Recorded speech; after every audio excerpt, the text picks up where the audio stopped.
ទូទៅយើងកុំយក data ដែលយើងរាប់ជាក់ស្ដែងហ្នឹងមកដាក់ដោយសារតែយើងភាគច្រើនយកមានអ្នកណានឹងអង្គុយរាប់ពីមួយថ្ងៃទៅមួយថ្ងៃរហូតដល់រយៈពេល1ឆ្នាំទេទី2ប្រសិនបើយើងយកទិន្នន័យដែលយើង predict ឧទាហរណ៍ថាផ្លូវមួយខ្សែហ្នឹងយើងកំពុងតែចង់ធ្វើការពង្រីកឬក៏ធ្វើឲ្យមានភាសាឡើងវិញស្ដារភាសាឡើងវិញហើយផ្លូវហ្នឹងយើងធ្លាប់មានទិន្នន័យពីមុនមកថា2023យើងមានប្រហែលតែដោយសារយើង predict ទេមែនទេបាទអញ្ចឹងទិន្នន័យហ្នឹងគឺអត់ត្រឹមត្រូវដោយសារតែវាមិនមែនជាទិន្នន័យចាស់ស្ដែងបាទយើង predict ណាបាទអញ្ចឹងកន្លែងហ្នឹងតម្រូវឲ្យយើងដឹងឆ្នាំច្បាស់លាស់ហើយយើងមានចំនួនចរាចរណ៍ដែលយើងរាប់ចាស់ស្ដែងបាទអញ្ចឹងឥឡូវឧទាហរណ៍ថាខ្ញុំ design ក្នុងឆ្នាំ2026ហើយខ្ញុំមានទិន្នន័យឆ្នាំ2023 2024ហើយនឹង2025បាទអញ្ចឹង ADT របស់ខ្ញុំចេះតែដាក់សិនឧទាហរណ៍ណាបាទ53អញ្ចឹងទៅណាបាទ6100បាទដល់ពេលឆ្នាំ2025នេះយើងដាក់ទៅ6500អញ្ចឹងណាឧទាហរណ៍អញ្ចឹងបើសិនជាយើង discard កន្លែងណាមួយគឺយើងអត់នេះទេ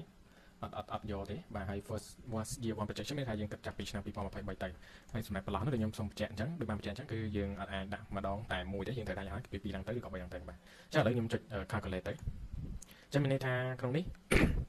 យើងមាន straight line មានន័យថា straight line នេះគឺជា trend line រវាង3ចំណុចពីឆ្នាំ2023ដល់ឆ្នាំ2025ហ្នឹងដែលយើងបង្កើតជាសមីការបន្ទាត់មួយ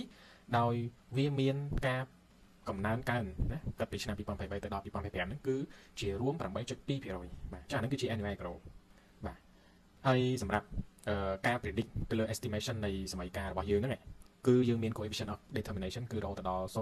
0.999 មានថាល្អមែនតើមានន័យថាបើសិនជាយើងយក straight line ហ្នឹងទៅ predict ក្នុងឆ្នាំ2026ជាមួយនឹង 8.2% ហ្នឹងគឺ exactly perfectly គឺត្រូវតែម្ដងបាទដើម្បីឲ្យកាន់តែសិក្សាស៊ីជម្រៅច្បាស់ទៅលើមុខវិជ្ជាទាំងនេះ